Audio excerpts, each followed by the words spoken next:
When the price exceeds value, people don't buy. Your job is to make sure that you educate people on your process. You educate people on the right way to do it versus the wrong way to do it. And you have to believe in yourself and in your business enough to be able to say, look, yes, I'm charging you more than Chuck in the truck is, for sure. But you go with him, there's a lot of risk involved because he may not be around a year from now, but we'll be here to take care of you.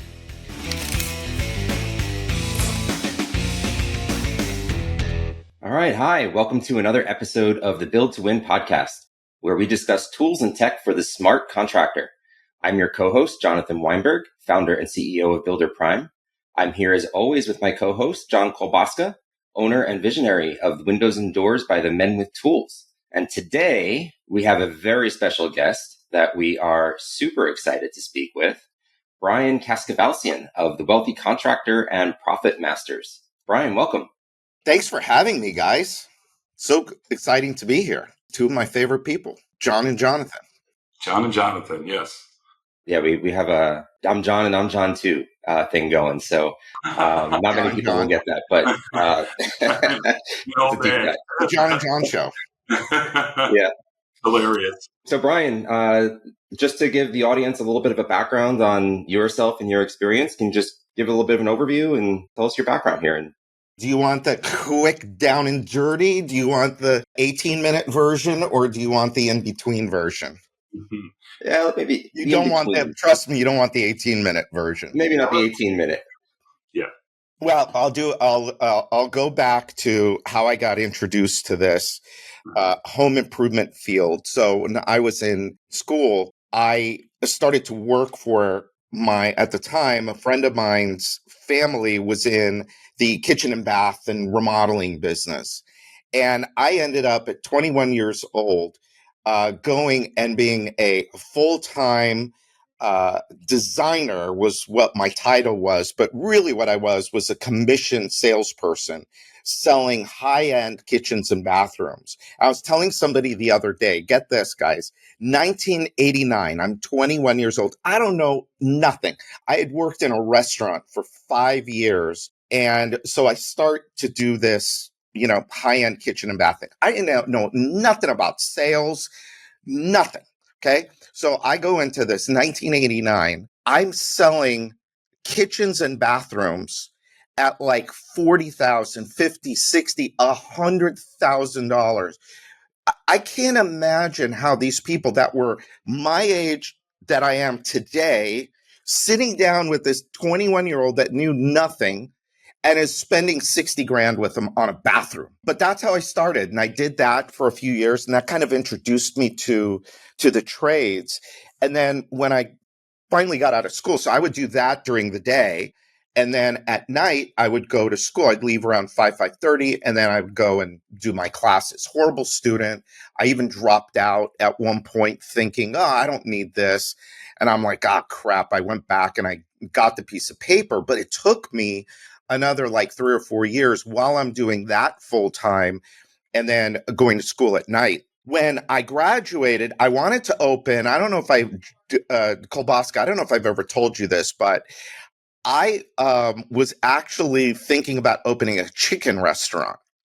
Like back at the time, like rotisserie chicken was like a big thing. It was starting to come out. And so I wanted to open a chicken place, but I didn't have any money. And I had a little bit of money, but I didn't really have any money. And so I'm like, well, what do you do when you don't have any money? You go into a trade business. And so I found this like franchise where I knew a little bit about carpet cleaning because we had a friend that had a carpet cleaning business, but I didn't know anything about like carpet dyeing and carpet restoration. So I saw this franchise opportunity and I got involved in that. Slowly, I started to build that. I started to, I got myself out of the truck, which was like the biggest thing you could do is get yourself out of the truck because people would get stuck. Like the friend that we had that was in the business, after all of these years, he'd still out there every day cleaning carpets. And I didn't want to be a carpet cleaner. I wanted to build a business. And so did that. I ended up buying the franchise that was next to me. That was what really kind of helped me start to learn how to bring on accounts and all of that. And then I started a complementary business a couple years later where we did bathtub refinishing. And what's interesting is I never learned how to do the thing, which was refinish a bathtub, because I was going to be focused on building the business. And so I actually brought somebody in that I sent to training, and he was going to be the guy that went out and did the work and built the crews and all of that.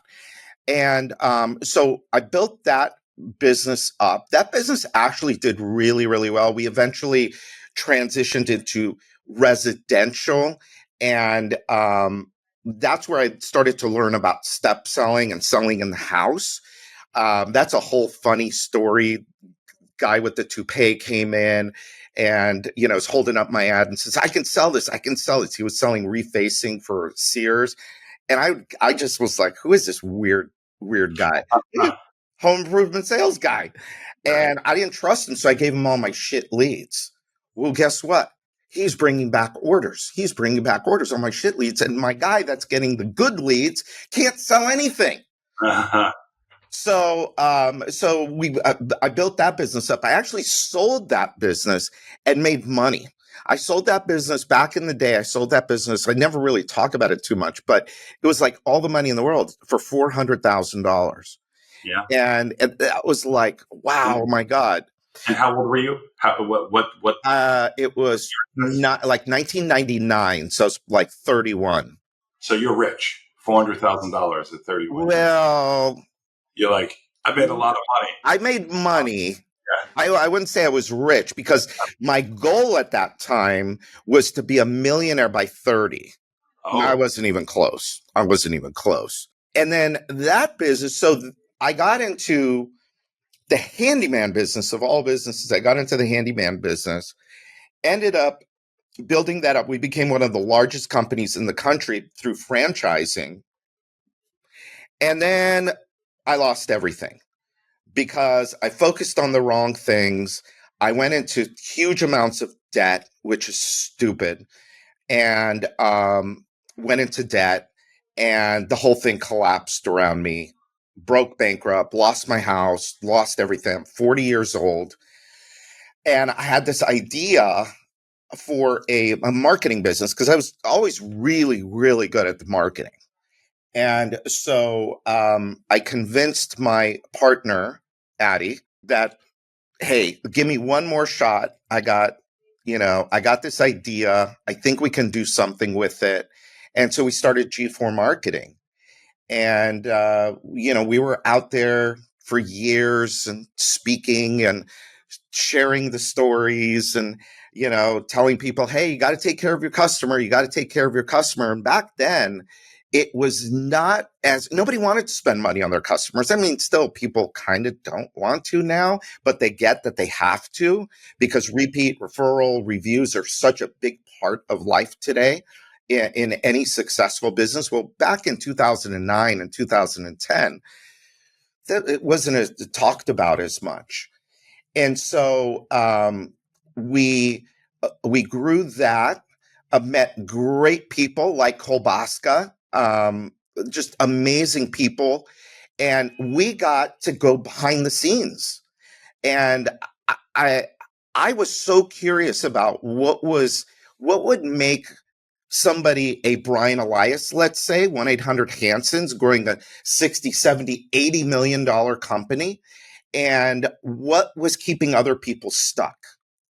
And so I started to do some work on the back end, with Wealthy Contractor and the podcast. And Brian Elias was the first guy I called. I said, hey, look, I got this idea, thinking about doing a podcast. I don't know if anybody's going to be listening or interested. And he's like, Brian, sure, whatever you want to do, Brian, of course, let's do it. He's cool. He's pretty cool as hell, And so he was my first guest. We started the podcast, and then we started Accelerate Live, started to meet all kinds of great new people. John, you came out of there, 2019. And then, so we sold G4 last year to a great group. We're still involved. We're still investors in the business. And my focus is on Wealthy Contractor and helping companies be more successful, be wealthier, and use their business for what it's really intended for, and that's for freedom. And so that's kind of my story. Hopefully that was not too long and too boring, but that's the medium version of the story. Now our listeners see why we brought you on. Like you mentioned, I had met you in 2019. I was an $800,000 company at the revenue level. I mean, I didn't know any of this stuff, and I went to the first Accelerate event that I had attended, and I got to meet a bunch of people that were doing, 2 million, 10, 20. And, it just got me to think differently. You talked a lot about the mindset and stuff like that. And, now I'm on my way, but I'm one of how many students do you have, Brian? Students? Mastermind students. Yeah. I mean, you have a mastermind group. I mean, you've got quite a few people that you work with. Yeah. It's a good number. Maybe not enough. We need to get the message out to more and more people. Set your business up to deliver to you success, wealth, freedom, whatever all of that means to you. But yeah, 2019, that was a good Accelerate too. Great Accelerate. Yeah. It's different now. I mean, today it's such a big event. Back then it was still, it was a good sized, manageable event. Now it's a beast. But Jonathan came out of that event too. Yeah. Oh, really?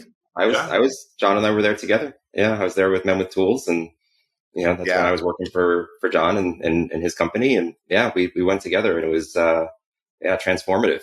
But imagine where, both of us maybe would be if Brian went into the rotisserie chicken business. Can you imagine? Listen, you guys would have figured it out. One way or another, you guys would have figured it out. And that's so cool. Jonathan, I actually didn't know that you were with him at that Accelerate, but how amazing. I'm still like, it's still so cool to me how you go and you're working with Kolbaska in his business. And he was, I mean, the thing about Kolbaska is he's like, what is the best person in the industry doing? And let me go do that. Let me not mess around with trying to figure it out myself. And there you were sitting in the office while he's trying to figure all this shit out. You're answering phones, setting appointments on one computer, and on another computer, you're coding this new revolutionary new CRM system that that hadn't even been built yet, but you're in there coding it and building it. I mean, that is such a great story. Yeah. It's a lot of memories from that experience. Yeah. Those were good times. Yeah. So again, we touched on the different levels there, the 0 to 1, the 1 to 2, to 2 to 5. So when I had met you in 2019, I was an $800,000 company, right?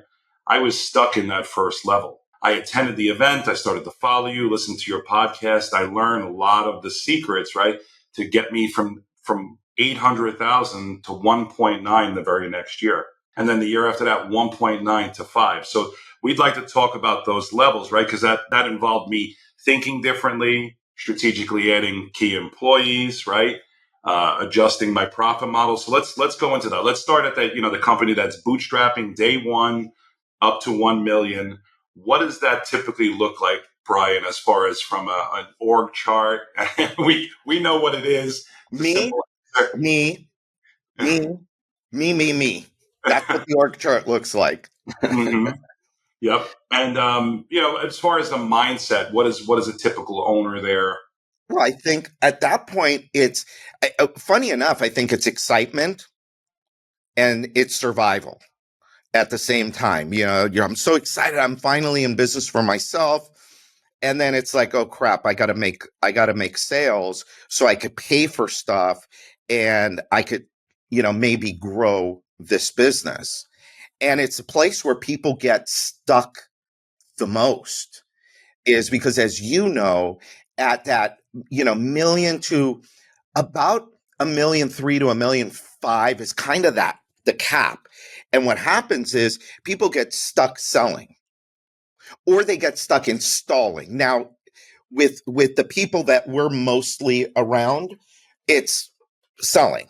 Because most of the people that are building like bigger companies come out of the sales side of it, not so much from the install side of it.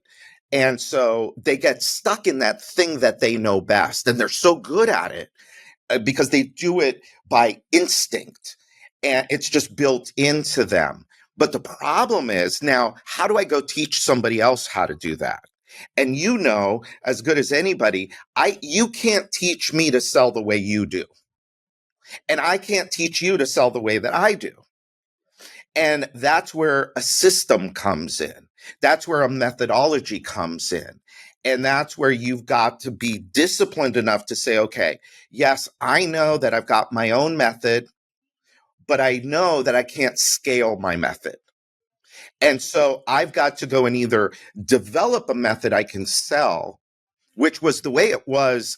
I mean, probably 5 or 6 years before you, I'd say 10 years ago, 13, 14, it wasn't easy to go and get a system. You had to hire high-priced consultants, and, no offense to them, but you had to go hire high-priced consultants to put a deck together for you, a pitch book, and then charge them $5,000 a day, right?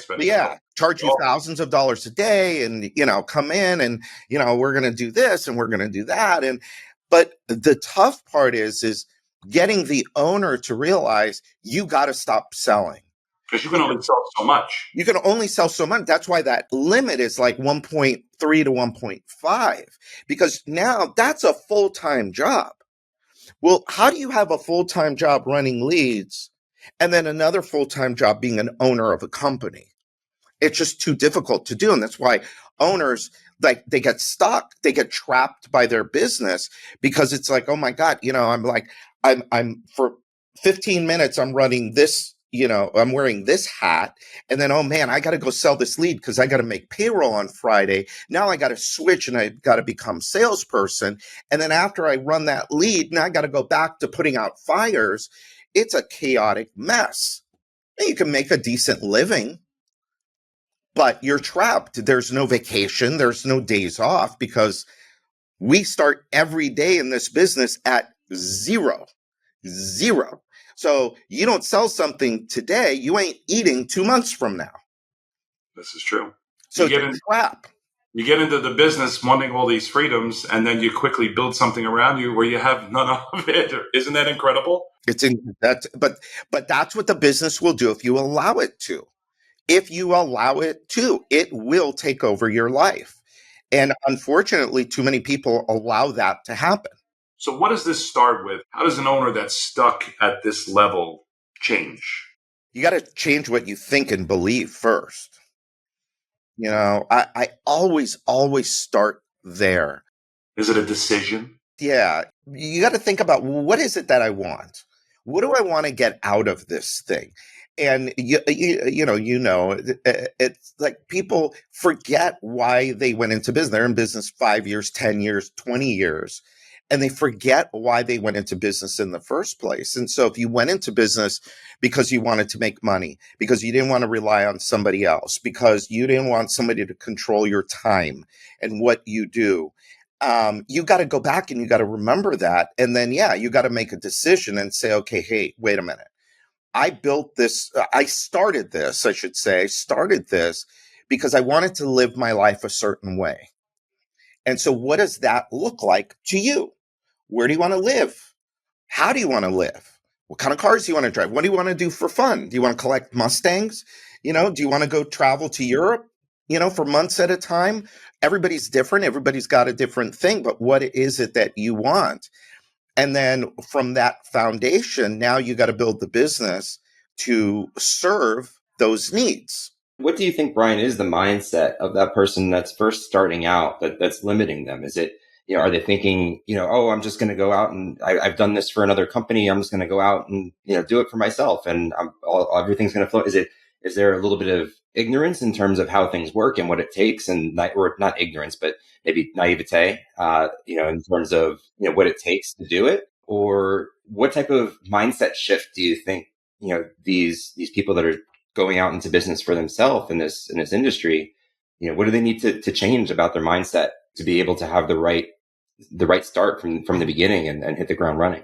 Yeah, it's funny that you put it that way. They have to get out of their own way. They have to realize that there are other people out there that are going to do these things, maybe not necessarily better than them, but good enough at the beginning. At the beginning, it's got to be all about good enough. Now, when you're at, John's level, good enough is not good enough. But when you're first starting out, it's just got to be good enough. Yeah, maybe they wouldn't have closed that deal and you would have, but they're 100% focused on that every single interaction with that prospect. Unlike you, who's got 10 other things going on and all these other places I got to run to while you're with that lead, you'll skip steps in the process. They can't. You'll skip steps because intuitively you know how to position this so you can get a sale. But again, you can't teach that. That's why they need a step selling system that you can manage. And you can talk to them and say, okay, if you didn't sell that lead, talk me through the system. What did you do? Tell me from the minute you got to the door, walk me through the system. Now, that's how we used to do it. Now there's a thing called RERUN, where you could just have them record it and you can go back and now listen to it. Well, we didn't have that when I was coming up. We just got that recently. So how did you do that? Well, you had to run leads with them, or you have to ask them, hey, walk me through it. And so the mindset there is that I need to stop doing certain things in my business so that I can focus on doing the right things, which is bringing leads, managing the P&L, and determining where are we going to go? What does this business look like 6 months from now, a year from now, 3 years from now? Reverse engineering, right? So, yeah. Well, that's a big part of it in your planning is to start thinking about, that's when you want to start to think about, okay, well, how much money do I want to make in this business? And people come in thinking, I'm going to make $1 million a year. Okay, great. Do you know what that looks like? Do you know what your business needs to look like in order for you to make $1 million? No, but if I go sell 10 million, I'm bound to make $1 million, right? Well, not necessarily. Not necessarily. And it's not easy to build a $10 million business. In fact, if you look at statistics, only about 4% of businesses will ever get to $1 million in sales. Now you add that hurdle of getting to 10 million. Now you're in the 1% of business. So 1 out of 100 businesses maybe will get to 10 million or more in sales. So that's not the answer. The answer is not just let's just go out and sell and eventually we'll make money. No, it's figure out how much money do you want to make and then reverse engineer that to see, because this business is very formulaic. Very formulaic. You guys know this.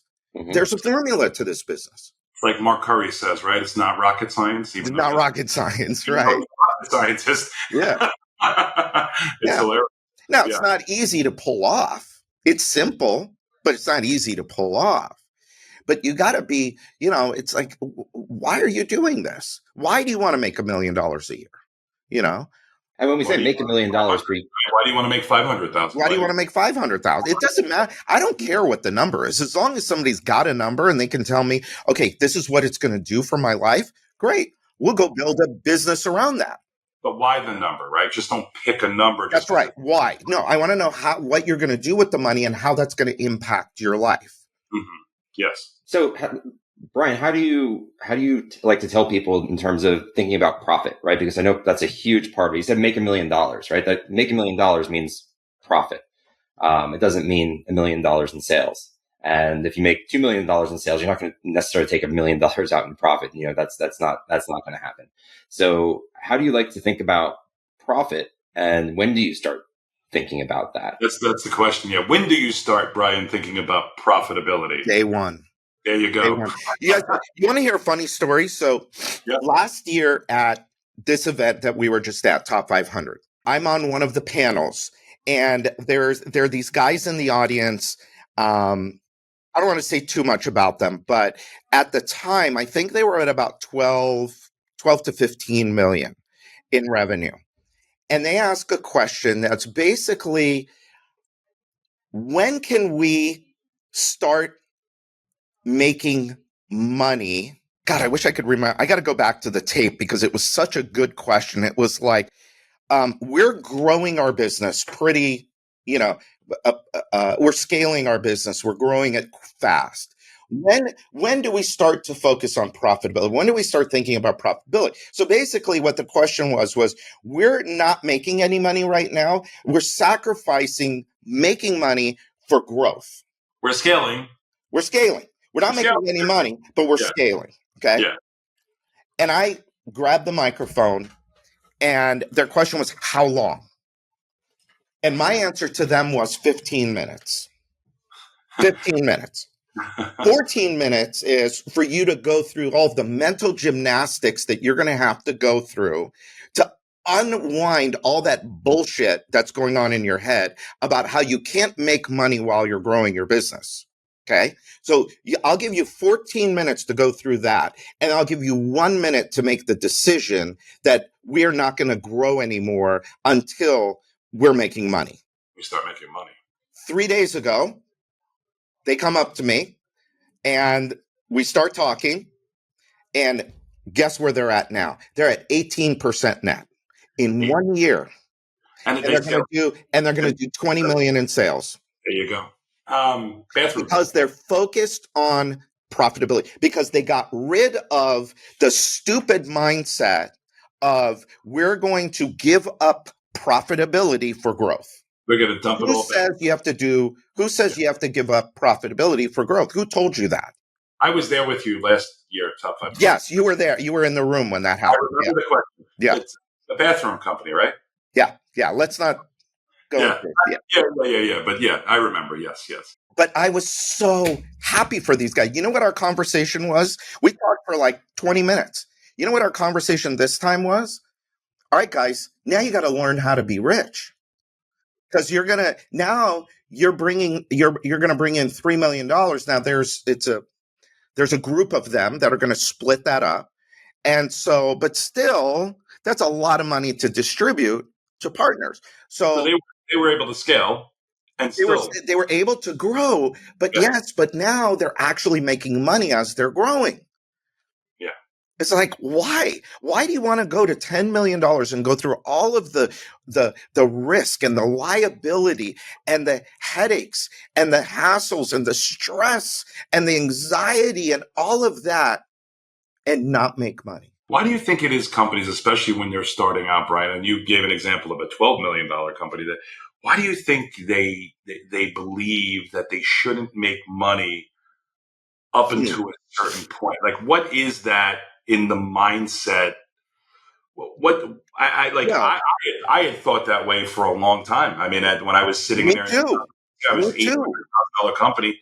I mean, I wasn't paying myself a salary. I was maybe writing a distribution check of $50,000 a year out of the company. I mean, it was a joke. I should have been working for someone else. Why?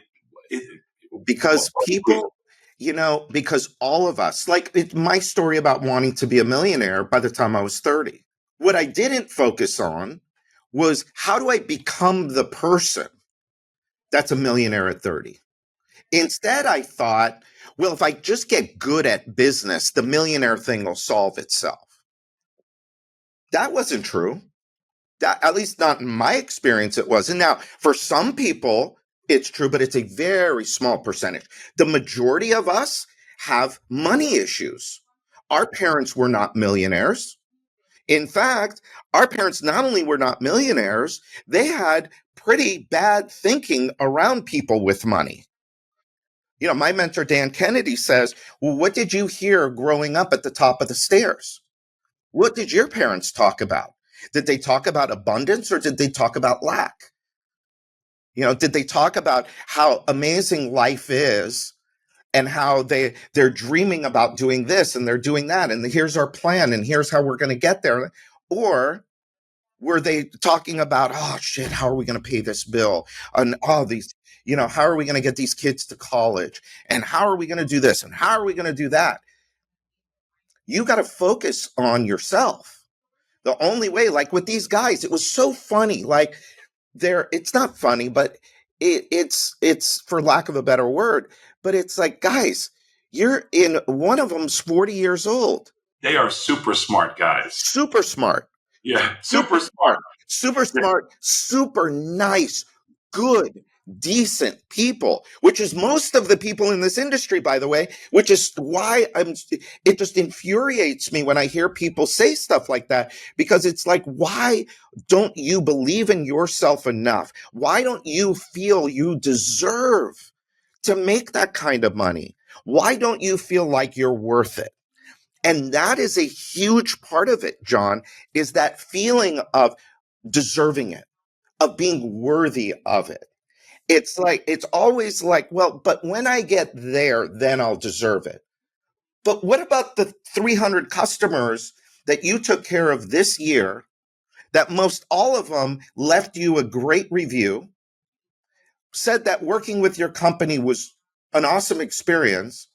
What more do you need? They're the ones telling you all you need to know. If your customer tells you you're doing a great job, then you deserve to make a great profit. Mm-hmm. But we don't think that way. Do you think contractors starting out are scared to charge a certain price? Absolutely.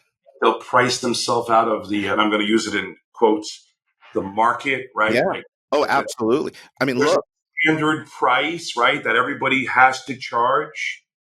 Is that the what the hardest conversations that I used to have before COVID were price increase conversations. Those were the hardest conversations to have with anybody, okay, except the few that got it and understood it.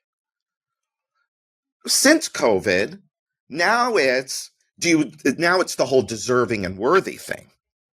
Because they've gotten past we got to raise prices just because they had no choice. They had no choice. Material costs were going up, labor costs, everything has gone up significantly. And so they understand, okay, we got to be higher priced. But what they don't understand is, how does that translate to the bottom line? How does that work within my P&L, my balance sheet, my financial management system in order for me to make a profit? That's the part that they don't understand now. And if they're scared about pricing themselves out of the market, right? I mean, basically what that says is they're scared of competitors, right? So I'm going to be higher than the next guy, or, somebody else is going to come in and be lower. And that's why I'm going to lose the job, because they're going to be lower. But there's something wrong with that mentality Very as well, right? Yeah. And it's, one of my favorite things that John Anglis talks about all the time is, if you're going to sell, $1,000, whatever it is, you got to tell a $2,000 story, right? That's right. And just because you are maybe smaller than the next guy, right, doesn't mean that you can't tell a better story and offer a service that resonates with a customer, right, more so than the big guy that you're maybe up against, maybe not up against.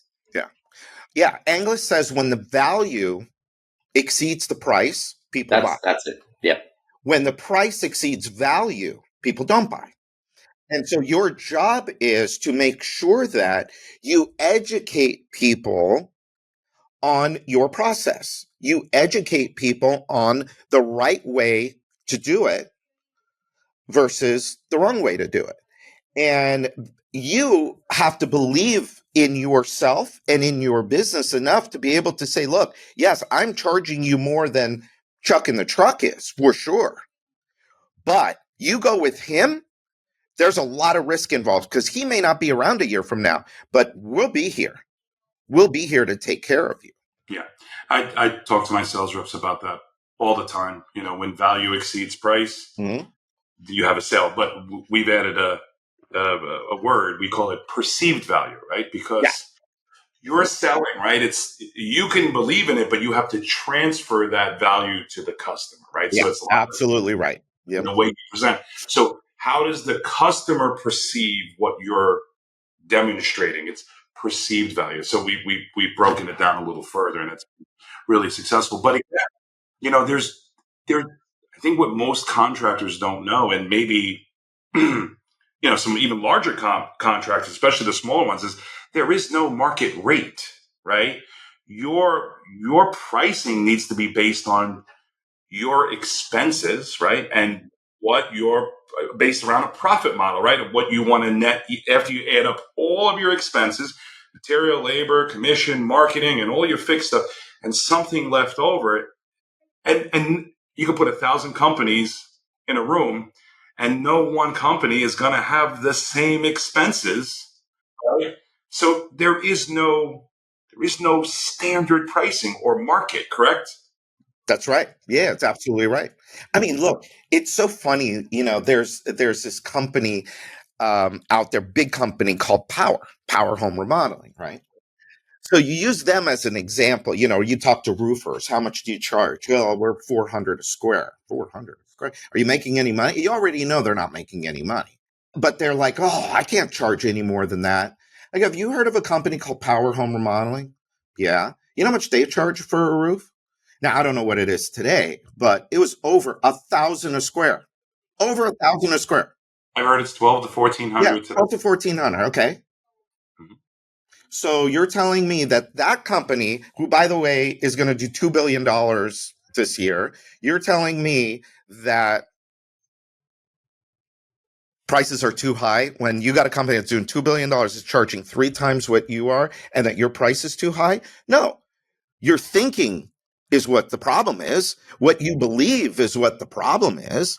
You don't believe enough in yourself to charge the right amount of money. If you're selling a commodity, which roofing is a commodity, forget it. You're done. You're finished.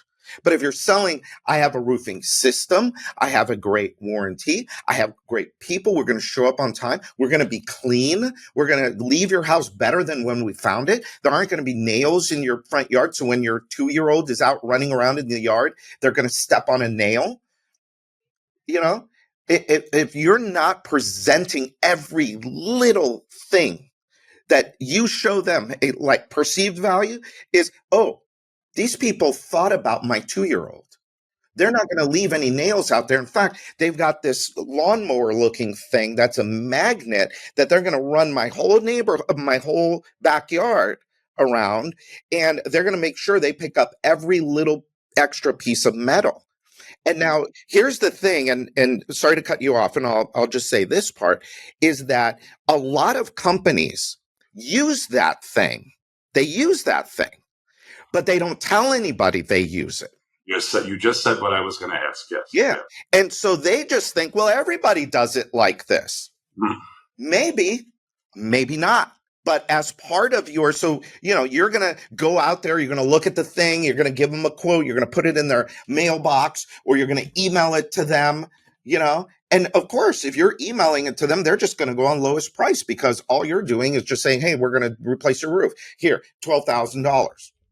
Where'd you build in the value? There's no value in that. Nothing. Yeah. You've got to sit across the table from them, and you've got to walk through and educate them on the process and let them that's one of the great things about Anglis's system. They're making all of the decisions. He's not making the decisions for them. He's not ramming a product down their throat. This is part of the problem. Go back to what keeps people stuck at $1 million, $2 million, even $3 million is this idea that, a one call close is jamming it down people's throats. No, not when you go to this John's company, or you go to one of Anglis's companies, or you go to all of our friends in the business. No one's jamming anything down anybody's throat. We're educating people.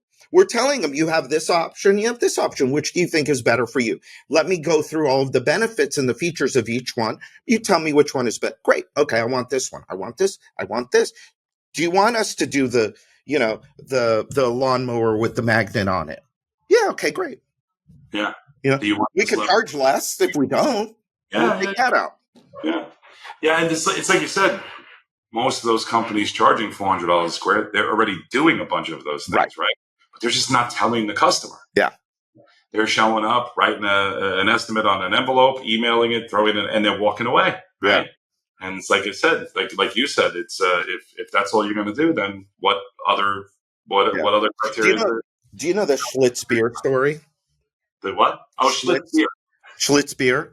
I have, yes, but yeah, Yeah. tell me. So a marketing guy, was hired by Schlitz to go in and sales were down. They wanted to, do something.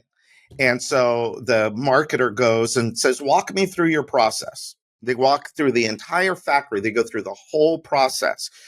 And we wash the bottles like this. We use this kind of specific kind of water. We use this kind of hops and whatever. I mean, on and on and on.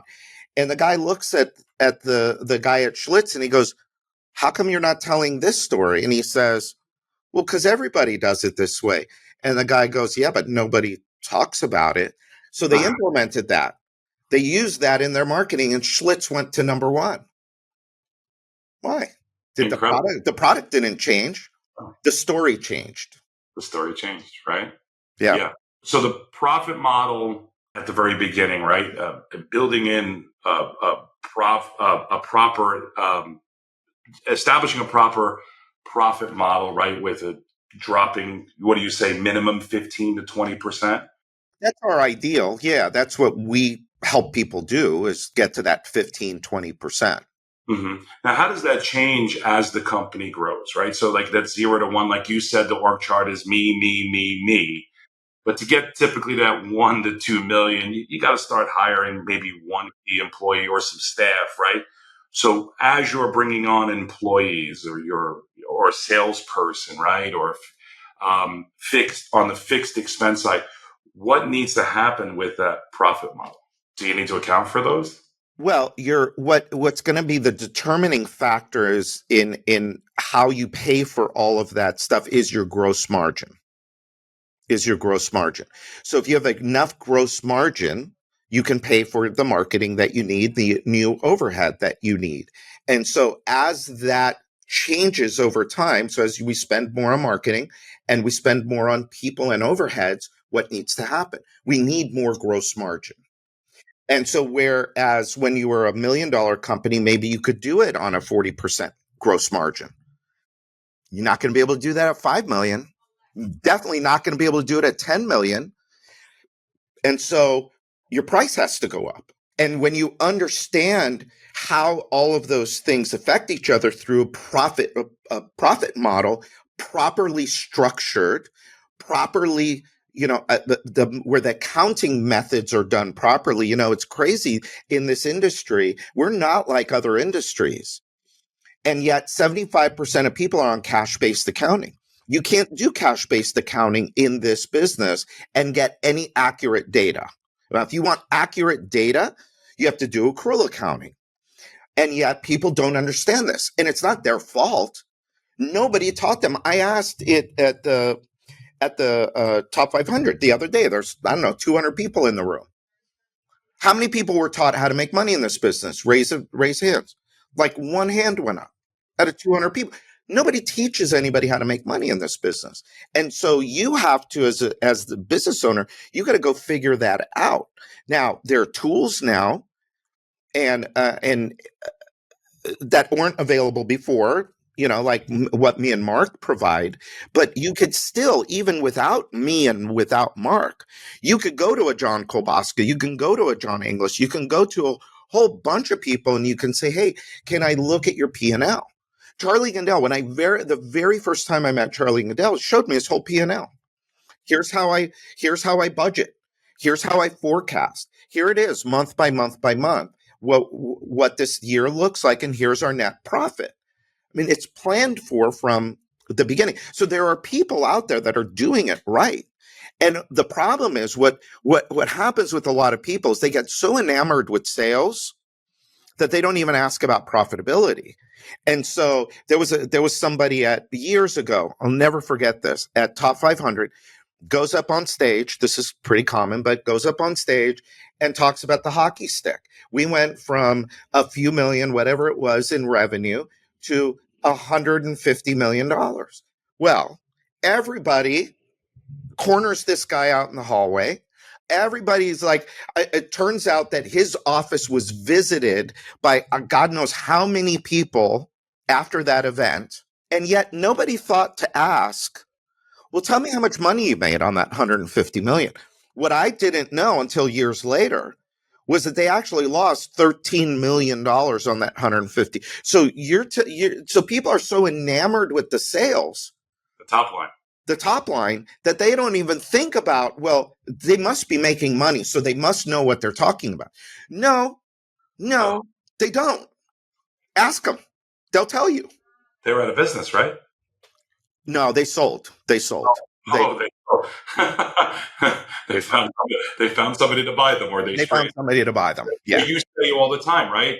Revenue for vanity, profit for sanity. Yeah. Right? I got that from the late Rick Grosso. Yeah, I mean, and John, God, I wish I had learned that when I was in my 20s and 30s. And we don't, right? Because in the 30s, you're running $1 million company, right? Yeah. $1 to $2 million. This is where you're kind of stuck, right? Yeah. In that, it's like you said, they don't teach these things, right? They don't. No. I say all the time to my bookkeeper or my accountant, the bottom line is the bottom line. When we sit down, we review the P&Ls every single month. It's like let's go right to the net profit, right? If it's there, and then I go through each chart, and I take a look. So I have a model that's built out, a formula. And if something's off, I know how to turn the dials to adjust things and stuff like. But so it sounds like you should be reviewing, even at the very beginning. You should have somebody at least doing bookkeeping for you on a monthly basis. You shouldn't be taking your receipts and handing it to the accountant at the end of the year, correct? God, no. Look, if you're going to be in business, your ultimate scorecard is your P&L. There you go. And so don't you think you should understand a P&L? Don't you think you should understand a balance sheet? Don't you think you should understand how money is made in the whatever business you are in? And how many new contractors do know how to read it? Oh, very few. Very few. And again, listen, I'm not judging anybody here. Don't take this as judgment or criticism of anybody. The reality of it is we weren't taught how to make money. It's not your fault. I didn't know how to read a P&L until I was attending the Profit Masters workshop. I went to business school at night and hardly paid attention and barely got out, but I didn't know how to read a P&L. They don't teach that. No. You know how I learned how to do a P&L was that job that I had was because my commissions were based entirely on profitability. And so I had to do a P&L on every single job, what we call today job costing. I had to job cost every single job I sold. What did I sell it at? And what was the actual cost of it? What was the gross profit supposed to be? What was it actually? And that's what I got paid on. And so the only reason I understood it at the beginning was because of that experience. I didn't learn that in school. They didn't teach me that in business school. Brian, I did my first $5 million year. I didn't really know how to read a P&L. I remember. Yeah. And then the second year, that's P&L. Yeah. How would you suggest? And look, one of the things I've realized about success, and one of the real differences between people that are really, going to do well and people that aren't, is how quickly they learn and adapt. So if you are the kind of guy who's like, oh crap, there's a better way to do this. You're not waiting 3 months and 6 months and 9 months.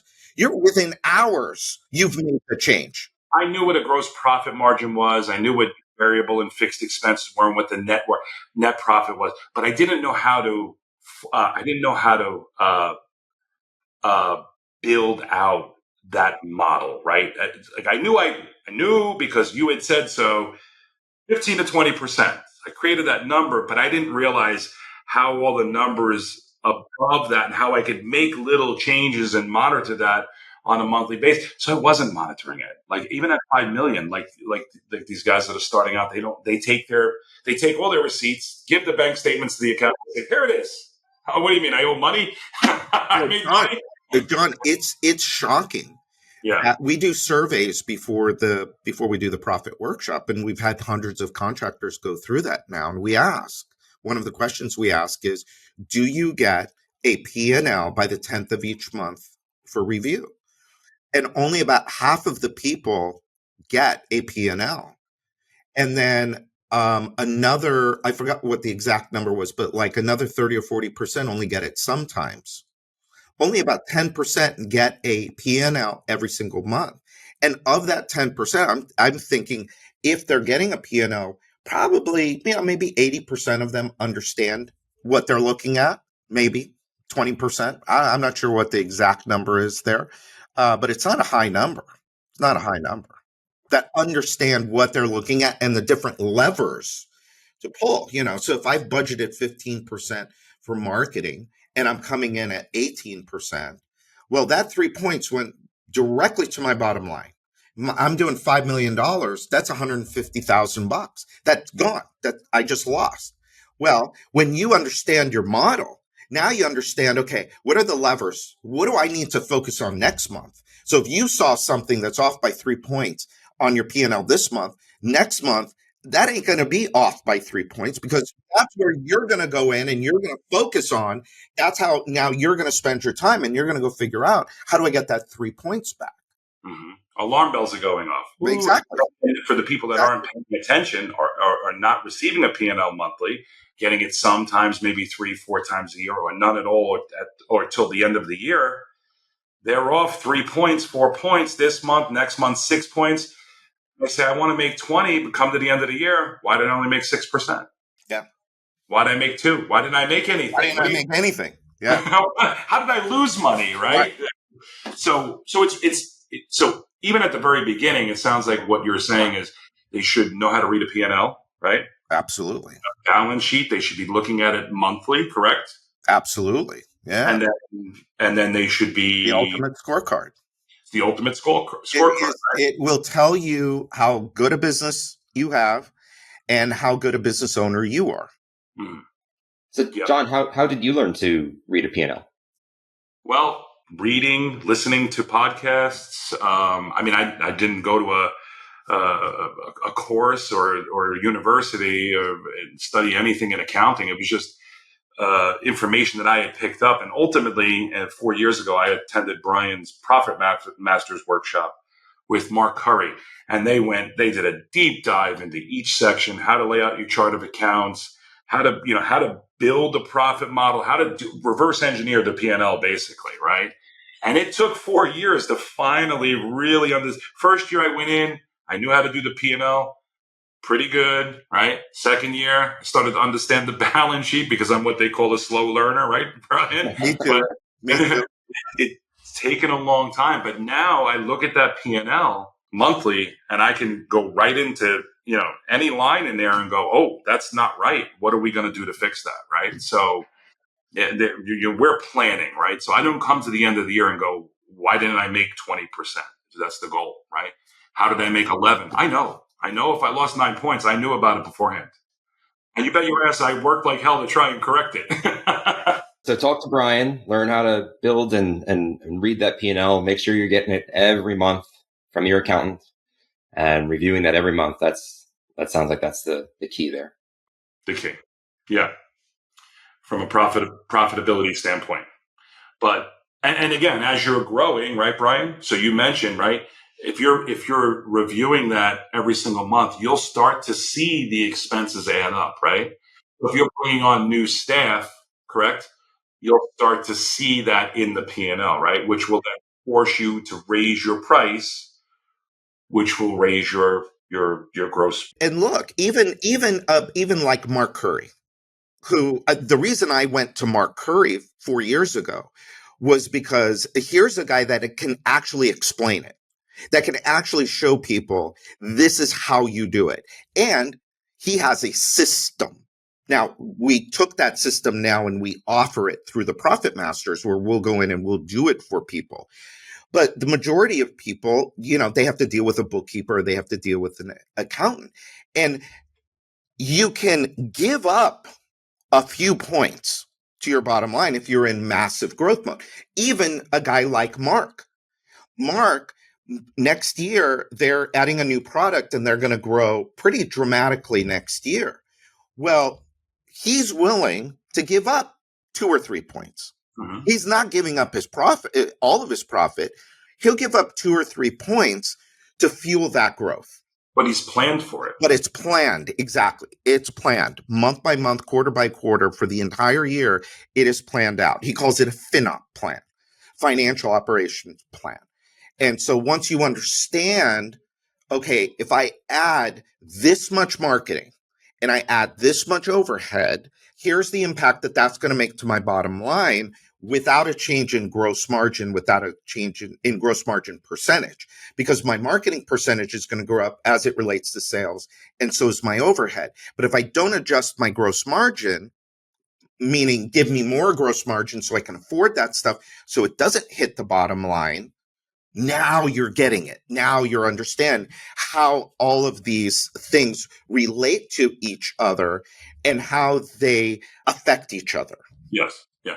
Because when you're now you get it. Now you understand. Like you said, if you're off a few points this month, you're going to fix it now this month. You want to know as soon as possible. That's one of the things about I don't want to go off on a tangent, but that's one of the great things about EOS. Yes. Is we're meeting every single week. We have our goal for the quarter, and the very simple question: are we on track or are we off track? And if we're on track, great. If we're off track, all hands on deck. We want to fix it today, because if we don't fix it today, this week, we're going to not hit our quarterly target. If we don't hit our quarterly target, that has that effect. That, what do you call that? Downstream what? effect. Downstream effect. That is exactly the smart guy. Smart guy. The smartest guy. Smartest guy in the room. Contractors. He's the one that translates my dumb stuff into smart. This is why, John, I'm not a very smart guy. I'm a slow learner, but I'm surrounded by really smart people like this guy. You got to surround yourself with people like this. Yeah, even Brian, we're at dinner. Brian Elias, Mark Curry, Scott Berman, Chris Cunahan from Leave Home, and Brian Elias is like, this is the smartest guy in the room. This is smart, pointing to Curry. Yeah.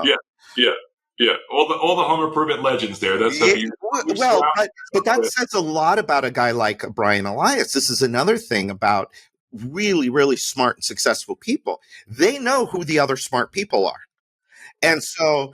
Hey, if I want to grow my business, the whole reason Brian, I shouldn't say the whole reason, we're all friends, but the minute we sit down to dinner, Brian's like, okay, he had his COO there, okay, for his new company, Refloor. His COO is there. Chris Cunahan is there. He's like, all right, Chris, how do you do that? He's asking a guy that's running $1 billion plus size company. Okay, how are you guys doing this?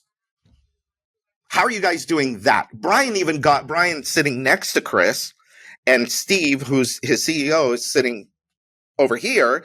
And Brian got up and said, let's switch places. You sit next to him because I want you to hear this. I want you to take notes. And so how does that relate back to the $1 million person?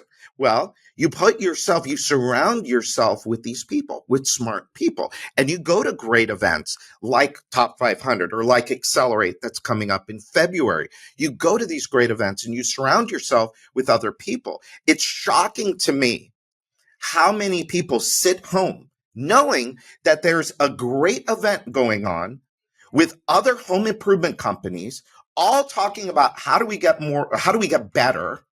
And yet I'm too busy to go. Sitting home alone on an island, right? Yeah. In an island. It's like, you're never going to be successful. You're going to sit at home trying to figure this out. And, leaving for 3 days is going to be so catastrophic to your life that, and so people get stuck on this hamster wheel month after month, quarter after quarter, year after year. People in business for 10 years that are still at that $1 million, $1.5 million and can't escape it. They can't get past it. I call it defying gravity, because you're going against everything. Every force of nature is trying to keep you grounded, quote unquote, grounded. Well, doing $5 million a year, $10 million a year, and making a 15 to 20% net profit is not being grounded. It is escaping orbit. It is escaping our atmosphere. And so that's why, to me, it's defying gravity. I mean, look at, Elon. His entire world is about how do we more efficiently escape gravity. These are all powerful forces. That shit is all happening inside of our heads. And the number one thing that holds people back, I'm absolutely 100% convinced, both from my own personal experience and my experience with hundreds of people, like you, John, is that it is so much about what we think and what we believe, because what we think leads to what we believe and how we feel about things. And those feelings and those beliefs lead to what we do. And we do those enough, now they form habits. So if you have a habit based in bad actions, based in bad thinking and bad beliefs, you're not going to get great results, like believing, well, nobody can sell as good as I can. Or a one-call close is, you're jamming things down people's throats. You're forcing them to buy. Blah, blah, blah, blah, blah. Home remodeling, charging $1,400 a square is ripping people. Yeah, you're ripping people off and blah, blah, blah, blah, blah. Yeah, well, okay. Yeah. And that mindset starts I can't fix that. Yeah. That mindset starts on day one. I can introduce you to it. I can hold a mirror up to you, and I can ask you if that thinking and those beliefs are working for you. I can prove to you how there's a lot of really good and honorable and decent people in this business that wouldn't dream in a million years of ripping off a customer. Not in a million years. And yet they still believe that people that are doing a one-call close are ripping people off. Incredible. But you got to get past your own weird. So it starts with a decision. It's a lot of its mindset, profitability, correct? I mean, I don't know if you can see over Jonathan's shoulder there because it looks like our screens are condensed, but he was trying to pitch the book here, The 7 Secrets to Becoming a Wealthy Contractor. I have it back here too somewhere. There it is. There it is. So Brian, this has been awesome. I mean, just like this has been so enlightening. Hopefully, all of our listeners are really soaking this in. If anybody wants to get in touch with you or learn more about Wealthy Contractor, Accelerate Live, Profit Masters, how should they reach out? Well, they can go to thewealthycontractor.com and they'll see all of the stuff there, thewealthycontractor.com. There's also this exercise. I know, John, I know you've gone through it. It's called the 4 numbers exercise, where I essentially, and this changed my life, because I, for years and years and years, had this goal of making, and the number doesn't matter, so I'm not going to share it here because it doesn't matter. It was my income goal. I had the same goal for 20 years and it eluded me for 20 years. The closest I ever got to it was about 25% of the way there.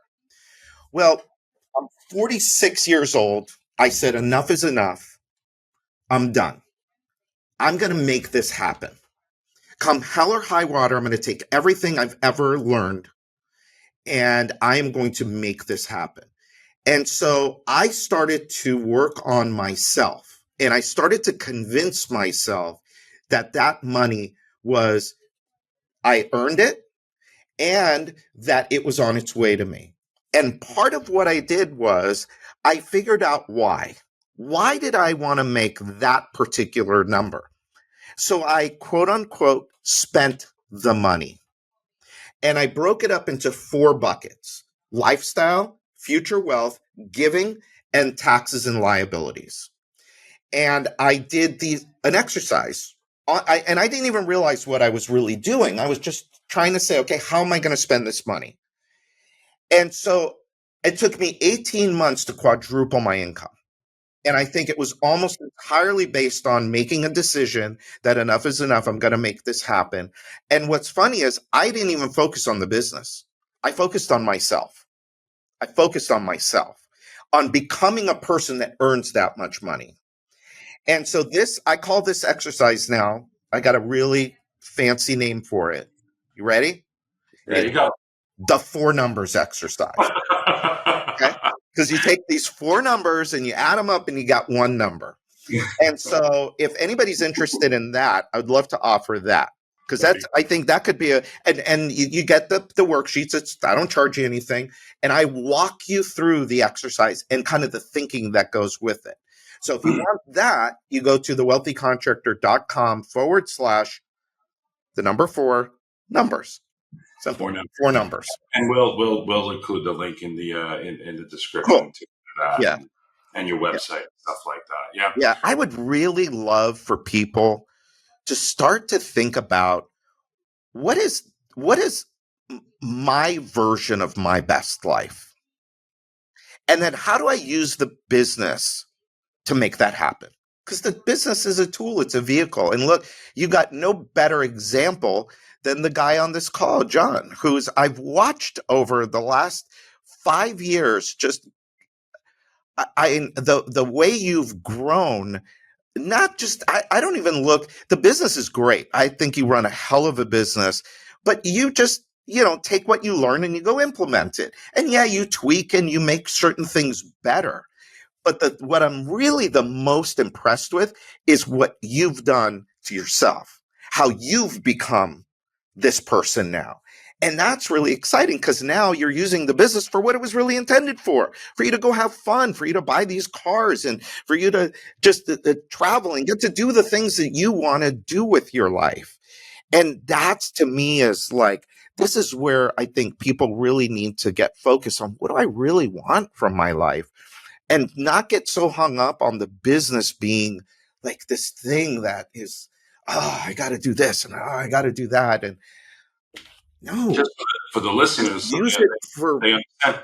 When I met you in 2019, I was working 70, 80 hours a week, making very little money. Today, I sit here, I make a decent living. I get to travel. I get to surround myself with the people like Brian and Jonathan here that I love and respect. And I work on average, Brian, 8 to 10 hours a week. Yeah. I've not only surrounded myself with great people outside of the business, I surrounded myself with great people inside of the business too. Right. Because when you become the better, best version of you, now all of a sudden you become attractive to other people that want to be the best version of themselves, that want to be better. How many, you and I see all kinds of businesses where the owners are just, they're nice people, but they're a chaotic mess themselves and they can't keep good people. It's tough. And that's the thing that they got to work on the most is who am I being? How am I showing up to this? No, I highly recommend, Brian, your book. I know you have an offer on your book, The 7 Secrets to Becoming a Wealthy Contractor. Yeah. Tell our listeners about that. You can get that at the website. I'll buy the book. Yeah, but you just pay shipping and handling. I'll send you a copy of the book. I'm happy to do it. Plus a whole bunch of resources. There's a website you go to and just log in with the information from your book and you get a whole bunch of resources. Great book. I highly recommend you make the decision. You start there. A lot of the stuff we talked about, you read that book. It's there. It's all in there for you. The secrets are in there. Get you to think differently, get you to focus and realize, whatever it is, that version of your best life you want to live, that'll help you get there. Brian, we wanted to talk about so much more today. Org charts and marketing departments and sales departments and how they scale up. We kind of got stuck on profitability and mindset, which is great because that's your specialty. None of the other stuff matters.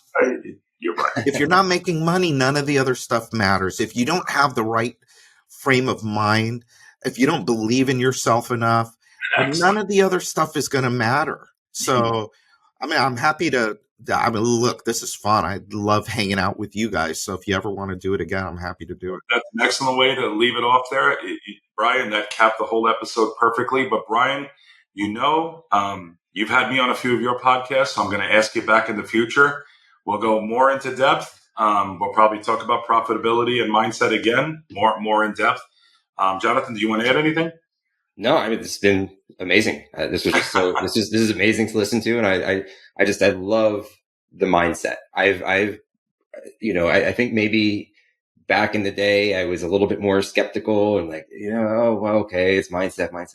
But it is, I'm a true believer. And I think this was amazing. And I agree. It's that almost nothing else matters. Yeah. Well, and you've done some stuff in the last few years that, mere mortals don't always get to experience. And that probably helped you on your pathway, because had you not adjusted your thinking, you wouldn't be where you are. You wouldn't be where you are today.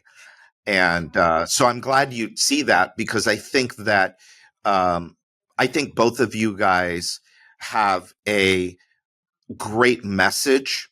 And it's kind of funny, Jonathan, you sell a CRM, but you sell so much more than that. And so I love what you guys are doing here. And I hope this blows up, and I hope a lot of people listen to it, because you're doing some really, really, really good stuff. You have to remember, Brian, Jonathan here sat in Accelerate 2019 with me. It had nothing to do with me. It had everything to do with... You had everybody do the 4 numbers exercise there. Okay, well, thank you. I appreciate that. But but also, the work is...